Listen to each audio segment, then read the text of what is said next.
Hola gente, bienvenidos a mi jardín en el desierto. Hoy vamos a hacer un video un poquito distinto porque no tiene que ver con jardinería exactamente.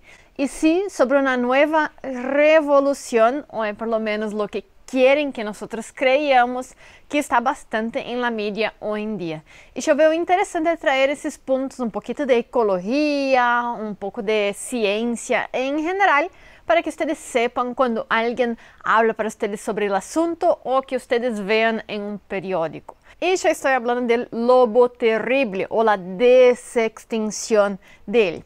¿Qué será que realmente tiene de verdad sobre lo que consiguieron hacer en laboratorio y será que realmente es una buena idea? Bien, se queden en ese episodio para aprender un poquito más sobre eso. Ustedes ya saben, mi nombre es Samantha Klein y bienvenidos a mi jardín en el desierto.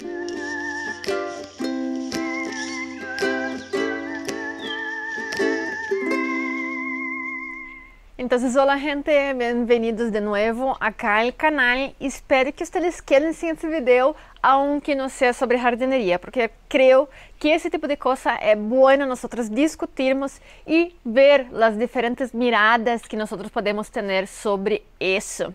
Y hay varios asuntos del mismo estilo, con diferentes materias, diferentes tecnologías en diferentes áreas, pero en todas ellas nosotros tenemos el marketing, que intenta entonces traer de una forma más increíble para nosotros y a veces nosotros acabamos cayendo en esas jugadas para vender algo, alguna idea o algún producto de una forma mejor. Bien, dessa vez nosotros vamos a hablar sobre un canillo que fue extinto a más o menos 10.000 años atrás, que sería el lobo terrible, que já veo que é um nome um pouco feio também. Algunos chamam de lobo gigante ou direwolf. Esse tipo de canillo ele foi extinto há mais ou menos 10.000 anos atrás, que pensando então em eras geológicas não é tanto tempo assim, mas em 10.000 anos muita coisa ocorre. Aún há um pouco de dúvida qual é o parentesco mais cercano dele, pero estão aí intentando com o lobo gris e o lobo rojo, lobo colorado e algumas outras espécies, pero seria mais ou menos parecido com eles. Ele tinha uma pelagem um pouco mais branca porque vivia nessas zonas aonde, porque era uma era glacial, ele viveu em uma era glacial, ele tinha uma pelagem mais branca, ele tinha um grande tamanho, muito maior del lobo, que já é muito maior que um perro que nós temos, pero isso era também porque ele conseguia alimento, animais mais grandes para depredar, como por exemplo, ele vivia simultaneamente na mesma época que o mammoth. Bien, esse animal viveu em las Américas, em grande parte da América, pero onde mais encontrar então esqueletos desse animal foi por Califórnia e Estados Unidos, dentro de Estados Unidos. E muitos desses esqueletos tinham um pouquinho na porção de ADN que aún se podia ler, ou seja que os científicos começaram então a agarrar essas porções de ADN para tentar então ver, fazer o mapeamento genético para ver como era esse animal. Pero como estamos falando em 10.000 anos, o ADN é uma forma orgânica, ou seja que ele se decompõe muito rápido, ou seja que não todo o ADN, em realidade uma pequena porção dele, conseguiram lerlo. Então, agarraram um animal que era parecido, como por exemplo o lobo gris, que foi o caso de lo que utilizaram. A Colossal Bioscience, que seria a companhia que hizo esse processo, conseguiu então agarrar a porção de ADN de duas partes desse animal, um de um crânio e o outro creio que de um diente.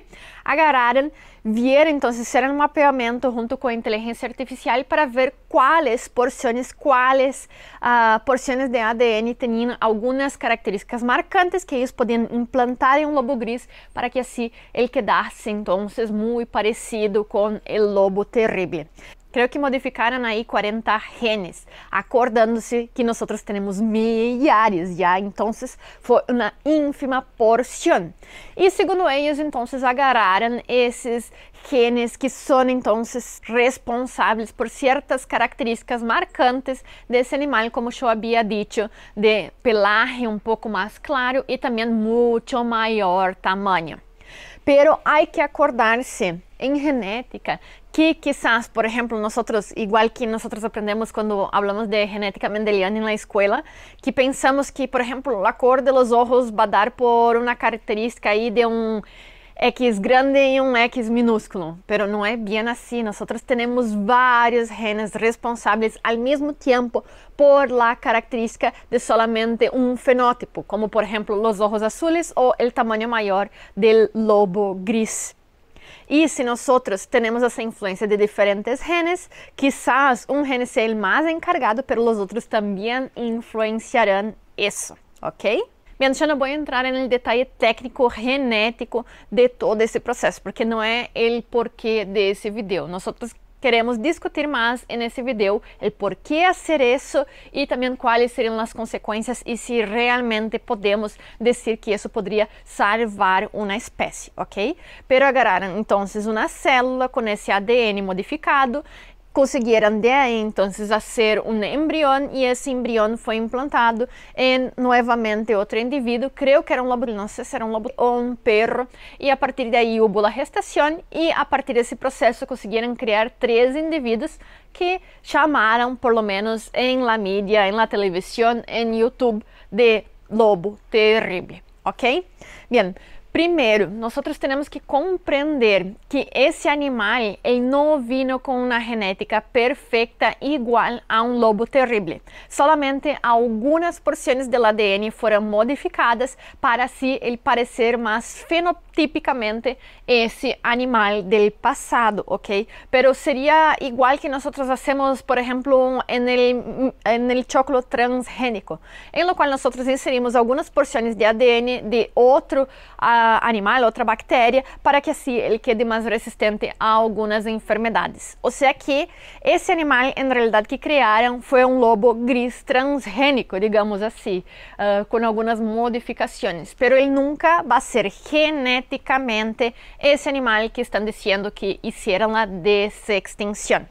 Y aunque sí, la forma con que nosotros parecemos, él influye tanto en la dieta como en los comportamientos, porque, por ejemplo, un lobo grande, él no va a conseguir esconderse tan fácil, él va a tener una mandíbula quizás más potente que va a poder comer animales de mayor tamaño, pero aún así nosotros vamos a tener varias otras características quizás faltando, como por ejemplo, quizás una visión más buena para mirar en esas zonas donde hay hielo, porque él vivía en un tiempo en lo cual el mundo era mucho más frío. Quizás, qué sé yo, la densidad de su pelo también quizás sea distinta, haciendo con que él consiga soportar y cazar en una temporada de invierno. Esas son todas suposiciones, ¿no? Pero hay mucho más cosas que solamente decir que un ser humano es un animal que camina con 2 patas. Ya hay mucho más por detrás de una especie.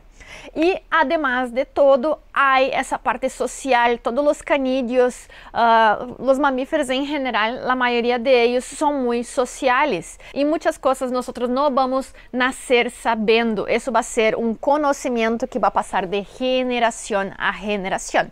Entonces, imagina un lobo terrible, lo cual quedó con esa genética adormecida por 10.000 años ahí y fue traído a la vida y va a ser criado por un perro o un lobo gris. ¿Ustedes creen que va a conseguir tener el mismo impacto en el medio ambiente que el lobo terrible que vivía antigamente? No, él va a ser criado tanto por humanos, porque es un proceso laboratorial, y también una especie que está viva ahora. O sea que es muy difícil hacer con que ese animal tenga la misma función ecológica de ese que vivía outrora. Entonces, cuando nosotros pensamos, que es lo que intentan vender en Colossal Bioscience, como una opción a traer esos animales outrora extintos que tenían una función ecológica de vuelta a vida para que así nosotros podamos incorporarlo en un bioma, en un parque nacional o un parque privado, para que así él tenga la misma función que antiguamente, no, eso no va a servir y eso va a ser un caos para todas las especies que viven ahí y también el medio ambiente. Y ellos intentan entonces traer esa solución de desextinguir una especie y reintroducirla debido a un proyecto muy satisfactorio que hicieron en Estados Unidos, en lo cual trajeron nuevamente especies de lobo que já estavam se extinguindo aí devido à la caça y lo pusieron nuevamente en ese hábitat. Pero ahí estamos hablando de que 10 a 30 años que esa especie no estaba en el medio ambiente, y también nosotros traíamos exactamente la misma especie que vivía en una forma social de un espacio a otro, o sea que era un animal que fue criado trayendo esses hábitos de caça, hábitos de reproducción, etc., que já existia. Pero dessa vez, nós estamos trayendo uma outra espécie com alguma parte do ADN igual ao lobo terrible, que não foi criado, que não foi passado, então, essas ideias sociais e hábitos de caça de la espécie que vivia há 10.000 anos atrás. Então, são coisas completamente distintas. Eles podem utilizar esse argumento, pero não. Do ponto de vista biológico, isso não é dos processos iguais. Bien, y otro punto que ellos traen, que es algo así bien deturpado, bien distinto de la realidad, es que ellos agarraron un pariente cercano del lobo terrible para que así mucho del ADN sea compartido. Pero si nosotros vamos a ver el lobo gris y el lobo terrible, ellos tienen un parentesco que vuelve a más o menos 6 millones de años. Eso es mucho tiempo en la escala evolutiva. O sea que en realidad, aunque ellos tengan un parentesco antiguo, que de ahí se bifurcó las dos especies, es un parentesco muy, muy lejano, haciendo entonces que ambos los individuos, ambas espécies são muito distintas, ou seja que dizer que estão utilizando uma espécie muito parecida, em realidade é uma loucura. Pero bien, então eu só disse essa introdução do assunto de la base genética de lo que hicieron, para que ustedes tenham um pouquinho de conhecimento. Pero vayamos agora a los factos, que sí va a ser entonces voltado un poquito más a la conservación, que es lo que el canal se trata. Bien, entonces Colossal Bioscience, ellos dicen que es un proyecto de conservación. Visto que o ser humano ele é o ocasionador, ele ocasiona gran parte das extinções, nós vemos um nível de extinção devido ao ser humano 100 vezes mais alto que o passo normal, sacando um meteorito que caiu no mundo tempos atrás. Pero o ser humano tem uma capacidade, devido ao cambio climático, à depredação, a seus hábitos alimentares, de matar muitos animais e levá-los à extinção. Ou seja que, como o ser humano é o causante dessas extinções, nós deveríamos ser os responsáveis de trazer essas espécies de volta. Esse é o ponto de eles. Pero se nós vemos, Colossal Bioscience está estimado mais ou menos em uma empresa de 10 bilhões de dólares. Isso quer dizer que não só partes privadas estão investindo essa plata, pero também os governos. Ou seja que essa plata que deveria ir à la conservação de bosques ou em tentar ajudar na reprodução desses animais que aún não foram extintos, começar a plantar árvores nativos para atrair essas espécies de animais nativos também que dependem desse recurso, ou também impedir a produção em massa, por exemplo, de soja na Amazônia. Esse recurso está sendo a uma empresa de biotecnologia que está então dizendo que está fazendo preservação e conservação. Ou seja que esse creo que é o ponto mais crucial que nós deveríamos estar analisando. Estão tentando utilizar a conservação como uma forma de generar plata, criar uma empresa e assim vender um produto. Aunque eles clamam que não vão patentear nenhum desses animais que estão fazendo e também vão compartilhar a forma de fazer esse processo, nós sabemos que vai ser muito difícil que alguma outra companhia ou uma empresa pública vá conseguir fazer o mesmo processo, porque é muita plata envuelta. E estamos sacando então o dinheiro de la conservação realmente para tentar fazer com que o ser humano se pareça mais a Deus e trazer uma espécie de volta. Então eles traem essa tecnologia como uma solução para a crise de biodiversidade. Só que nós nos olvidamos que essas extinções não foram ocasionadas solamente por la depredação direta do ser humano. Não é só porque nós caçamos o último dodo hasta o último exemplar. Em realidade, nós introduzimos producimos animales que acabaron destruyendo tanto los huevos de esos animales como comiendo los pichones, etc. El todo, la mayor causa de la extinción fueron las ratas introducidas en las islas en las cuales ellos vivían, o también el calentamiento global o los índices de gas carbónico y oxígeno en la tierra que cambiaron, y hoy en día, entonces más recientemente, la pérdida de hábitat. Entonces eso no va a ser la solución para la crisis de biodiversidad, pues nosotros no estamos causando eso de forma directa y sí ocasionando modificaciones en todo el planeta que hace con que esos animales ya no tengan a dónde vivir. Si nosotros queremos parar con esa crisis de biodiversidad, nosotros tenemos que parar con esos procesos dañinos que nuestra industria está ocasionando y no traer una o dos especies de vuelta. Y acordándose que al paso del día, algunos ya hablan que nosotros estamos extinguiendo por día más de 10 especies, porque nosotros no podemos solo considerar un mamut, un dodo o un lobo terrible. Nosotros tenemos especies de microorganismos, de líquens, de corales, de vários tipos de animales, muito mais microscópicos, que não vão ocasionar um impacto tão grande como trazer um lobo de volta ao nosso planeta. Ou seja, que eu dudo muito que alguém vai utilizar bilhões e bilhões de dólares para trazer uma espécie de bactéria de volta à vida. E muito de lo que nós estamos extinguindo, nós nem conhecemos aún. E as bactérias não vão quedar impressas e nós não vamos a ter esse ADN para que assim nós consigamos fazer algum tipo de processo desse que, como eu já havia dito, não vale a pena e tampouco vai ser o animal que vamos estar traindo de volta. Assim que essa tecnologia não vai solucionar a crise de biodiversidade. Assim que pensemos, porque a vezes é difícil nós tentarmos comparar um animal que já não está cá há 10.000 anos.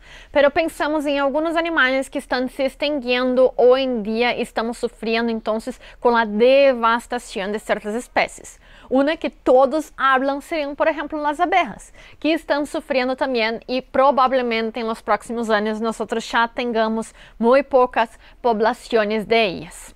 Bem, se nós extinguimos elas e volvemos então ela à vida quizás em 10 ou 15 anos, que ocorreria novamente com esse animal? Bem, empezamos por la dieta. Esses animais necessitam uma grande quantidade de pólen e néctar para que consigam sobreviver. E o que vai passar em 10, 15 anos é que nós vamos continuar com o câmbio climático, vai continuar aumentando as temperaturas do mundo, diminuindo os recursos de água, as chuvas vão quedar mais escassas em alguns lugares, outros lugares nós vamos a ter devastação devido às inundações e cada vez nós vamos a ter menos espécies de árvores e flores nativas. Aunque nós traigamos de volta as espécies de abeja, elas aún assim vão a sofrer com esses cambios climáticos e se nós traemos de volta, se elas já estão sofrendo agora com 1,5 graus a mais no mundo, imagina em 10, 15 anos que quizás nós chegamos a 2,5 ou 3 graus.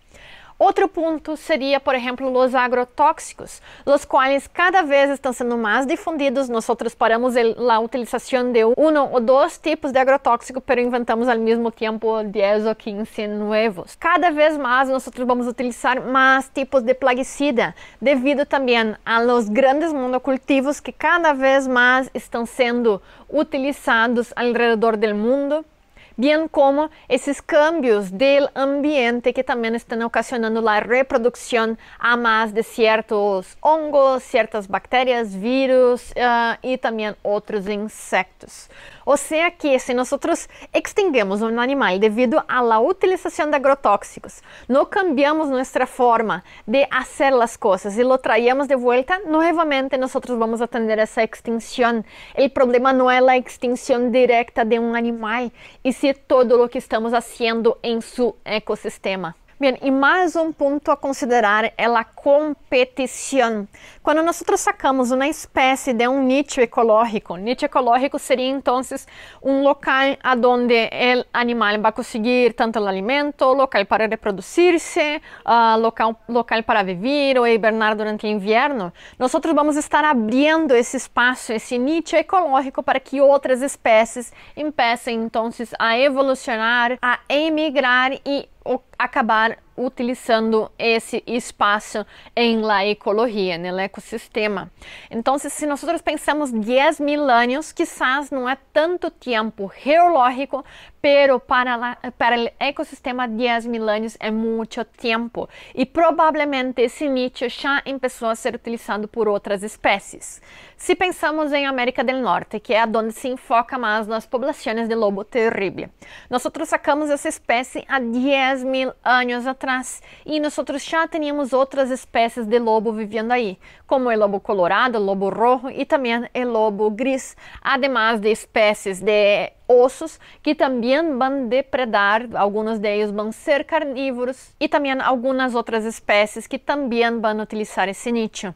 Se nós reintroduzimos uma espécie que já saiu desse nicho ecológico há 10.000 anos atrás, o que nós vamos fazer é ocasionar então uma competência que pode ocasionar então desbalance, desequilíbrio nessas espécies que agora estão vivendo esse nicho e também pode haver então a conexão de ambos, generando mais híbridos que vão ocasionar também uma disfunção genética em muitas vezes, como nós podemos ver com a hibridação de alguns tipos de osso ou como por exemplo del tigre, del leão, que ocasiona então uma nova espécie que não vai conseguir generar então mais indivíduos, não vai conseguir reproduzir-se e isso pode ser muito peligroso. E também nós temos o problema da transmissão de enfermidades.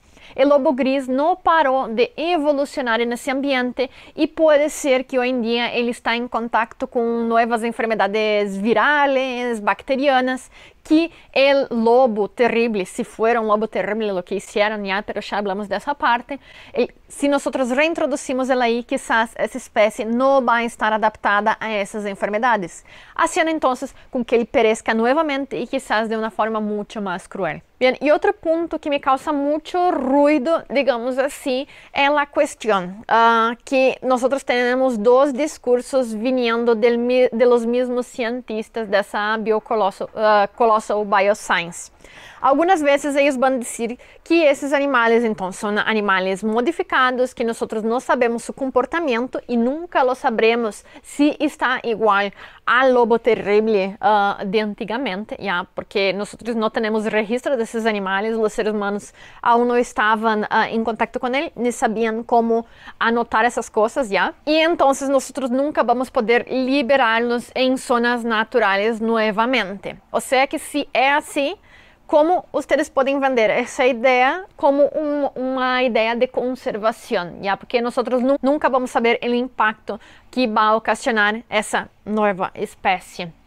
E, em contrapartida, eles já estão comprando milhares de hectares para fazer a soltura desses animais em um ambiente natural para ver como ele vai comportar-se. Então, o que nós estamos começando a ver é esses locais, esses ambientes naturais conservados sendo utilizados para esse tipo de investigação.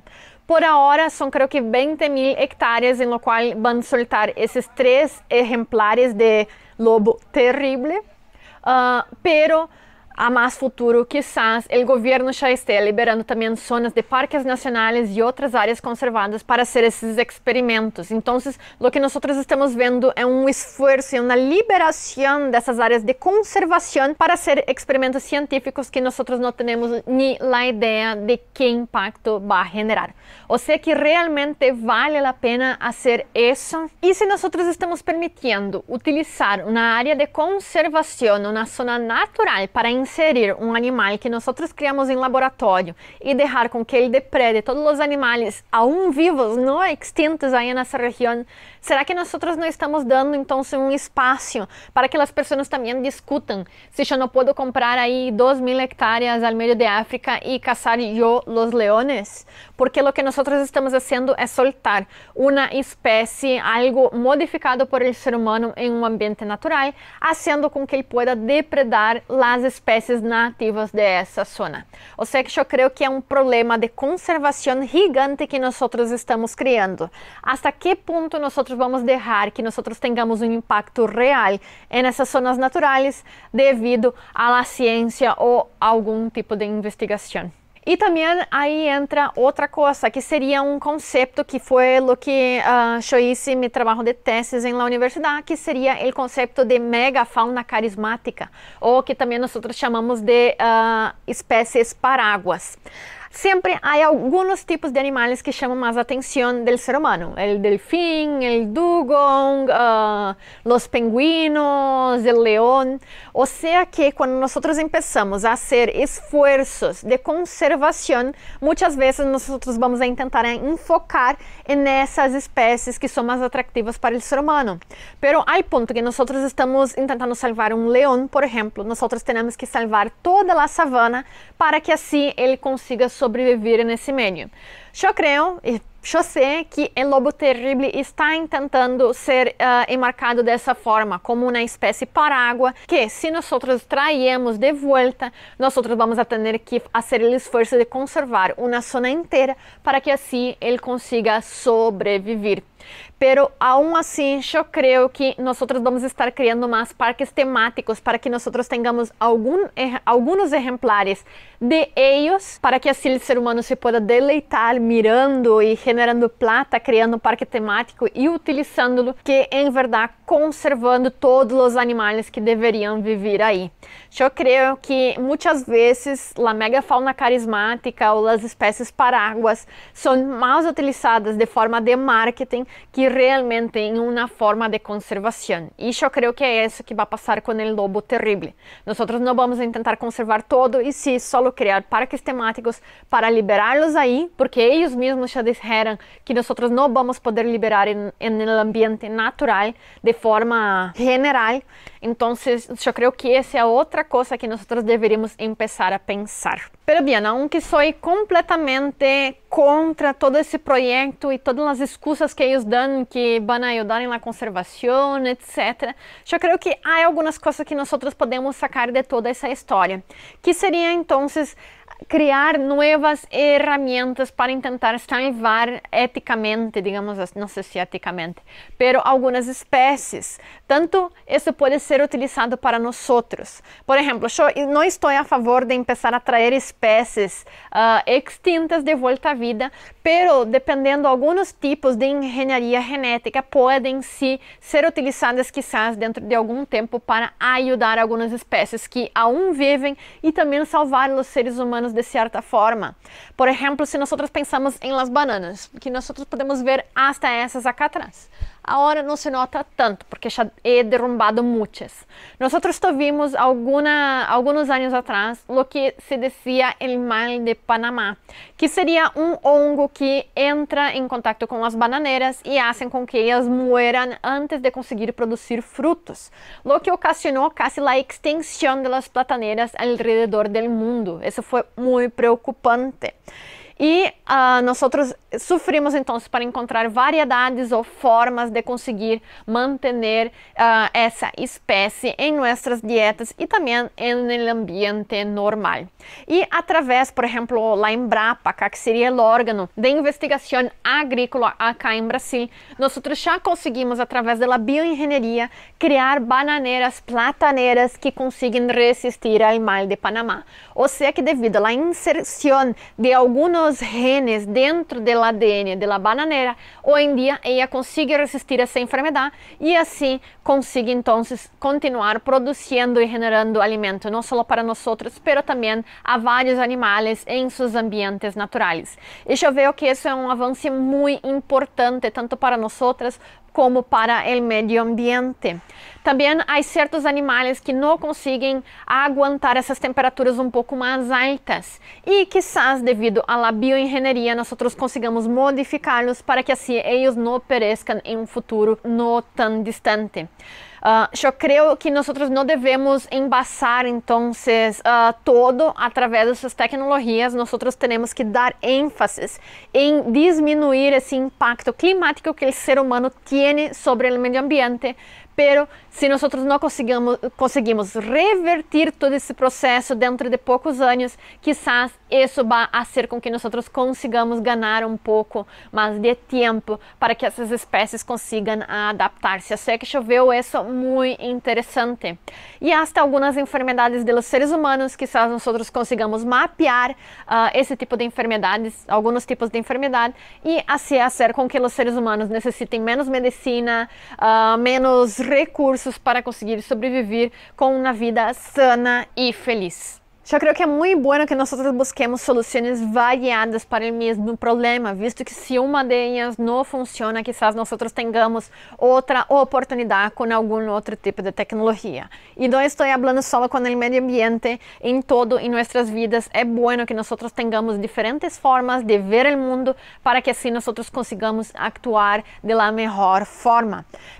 Pero algo que sí nosotros tenemos que tener mucho cuidado es que cuando esas herramientas pueden ocasionar el lucro para alguien, como por ejemplo una compañía de biotecnología como esa, pues así nosotros estamos entrando en el marketing, y el marketing siempre va a intentar deturpar un poquito las cosas para intentar ganar más plata y generar más ganancia para esas empresas y esos multimillonarios que ya existen. O sea que nosotros como población en general, nosotros tenemos que tener un poquito de conciencia sobre esos asuntos para conseguir debatir y ver entonces la ética por detrás de eso. Ya es muy interesante. Pero yo creo que es bueno buscar diferentes soluciones. Pero nosotros no podemos desvirtuar el problema y empezar entonces a dar más plata y más énfasis a esas cosas un poquito más mirabolantes y olvidar el proceso natural y lo que realmente nosotros podemos hacer, que es evitar que esas especies vayan a la extinción y también ayudar con que nosotros mantengamos esas áreas naturales, ¿ya? Bien, y para finalizar ese video yo quiero traer una reflexión que creo que es muy importante. Antes de nosotros intentarmos modificar la naturaleza, nosotros deberíamos intentar comprenderla, porque las cosas no son tan fáciles así y nosotros tenemos que ver todos los parámetros para ver cuál va a ser realmente el impacto de una pequeña modificación. Quizás ustedes estén pensando, es solamente una especie, es solamente un lobo a más en el mundo. Pero nosotros tenemos diferentes conexiones cuando empezamos a ver la ecología y cada uno depende del otro. Y cuando nosotros sacamos solamente una pequeña pecita del ecosistema, nosotros vamos a tener impactos muy variados. Y eso es algo que nosotros vemos muy hoy en día, intentar cambiar las cosas al invés de intentar comprenderlas. Y eso va para nuestro jardín también. ¿Cuántos de ustedes, yo sé, yo también ya fui así, cuántos de ustedes piensan primero en exterminar un pulgón de su jardín antes de intentar comprender por qué él está allá y qué él está ocasionando en el ecosistema? Nosotros muchas veces intentamos combatir las cosas al invés de comprenderlas. Y eso creo que es el gran mal del ser humano, de creerse el centro del universo y así creer que nosotros podemos hacer lo que nosotros bien entendemos. La naturaleza es sabia y ella sabe hacer las cosas solas. Así que al invés de intentar cambiar algo, mejor intentar comprenderla. Y eso nosotros no estamos hablando del lobo terrible. Bien, espero que ustedes hayan gostado de ese video un poco distinto acá en el canal, pero yo creía que era muy interesante traer ese asunto que está en bastante debate hoy en día. Si ustedes tienen más algún debate polémico que les gustaría ver acá y alguna opinión distinta de mí, por favor comenten acá abajo y así quizás nosotros podemos traer algún otro video del estilo acá en el canal. Les espero en el próximo video y chao!